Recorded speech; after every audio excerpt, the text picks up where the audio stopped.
નમસ્તે મિત્રો, શું તમે ક્યારે સાંભળ્યું છે કે કોઈ પુરુષે બાળકને જન્મ આપ્યો હોય? કદાચ આજના વિજ્ઞાનમાં આ અશક્ય લાગે, પણ ભારતની પવિત્ર ભૂમિ પર હજારો વર્ષો પહેલાં એક એવી ઘટના ઘટી હતી જેણે કુદરતના નિયમોને પણ આશ્ચર્યમાં મૂકી દીધા હતા. ચાલો જાણીએ અયોધ્યાના પ્રતાપી રાજા યુવનાશ્વની એ અકલ્પનીય કથા. હજારો વર્ષો પહેલાં અયોધ્યાની ગાદી પર એક શ્વાકુ વંશના રાજા યુવનાશ્વ રાજ કરતા હતા. રાજા પરમ પરાક્રમી હતા, પ્રજાવત્સલ હતા અને તેમની 100 રાણીઓ હતી. પરંતુ આટલા વૈભવ વચ્ચે પણ રાજાના મનમાં એક ઊંડી પીડા હતી: સંતાન સુખનો અભાવ. પોતાના વંશને આગળ વધારવા માટે કોઈ પુત્ર ન હોવાથી રાજા ખૂબ ચિંતાતુર રહેતા. અંતે રાજપાટ મંત્રીઓને સોંપી તેઓ ગાઢ જંગલો તરફ નીકળી ગયા. જંગલમાં રાજાને ભૃગુ ઋષિ અને મહાન તપસ્વીઓનો સાથ મળ્યો.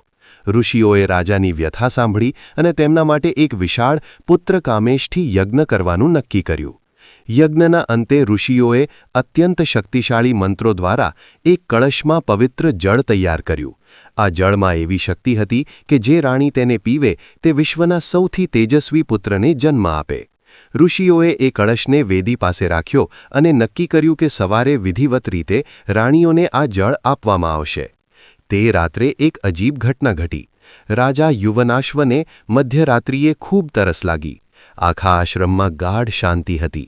તરસથી વ્યાકુળ રાજા પાણીની શોધમાં યજ્ઞશાળામાં પહોંચ્યા. અંધારામાં અને ઉતાવળમાં તેમણે પેલો મંત્રિત જળ ભરેલો કળશ જોયો અને તેને સામાન્ય પાણી સમજીને ગટગટાવી ગયા. સવારે જ્યારે ઋષિઓ જાગ્યા ત્યારે કળશ ખાલી જોઈને સ્તબ્ધ થઈ ગયા. જ્યારે ખબર પડી કે રાજા પોતે જ તે પાણી પી ગયા છે ત્યારે ઋષિઓએ વિસ્મય સાથે જાહેર કર્યું, હે રાજન, હવે વિધિના લેખ કોઈ નહીં મેખ મારી શકે. હવે તમે પોતે જ ગર્ભધારણ કરશો. સમય વીતતો ગયો અને પૌરાણિક કાળ મુજબ 100 વર્ષ પછી રાજાના ડાબા પડખામાંથી એક દિવ્ય બાળકનો જન્મ થયો. રાજા જીવિત રહ્યા, પણ પ્રશ્ન એ હતો કે આ બાળકને દૂધ કોણ પીવડાવશે? માતા તો કોઈ હતી નહીં. ત્યારે સ્વયં દેવરાજ ઇન્દ્ર પ્રગટ થયા.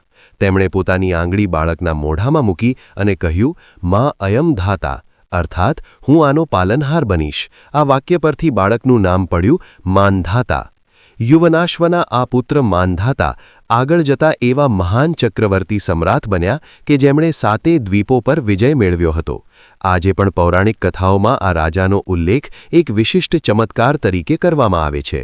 મિત્રો, રાજા યુવનાશ્વની આ વાર્તા આપણને શીખવે છે કે ભક્તિ અને વિધિના વિધાન સામે કુદરતના નિયમો પણ નમી જાય છે. જો તમને આ પૌરાણિક રહસ્ય ગમ્યું હોય તો વિડીયોને લાઇક કરો અને આવા વધુ વિડીયો જોવા માટે અમારી ચેનલ અમર ઇતિહાસને સબસ્ક્રાઇબ કરો.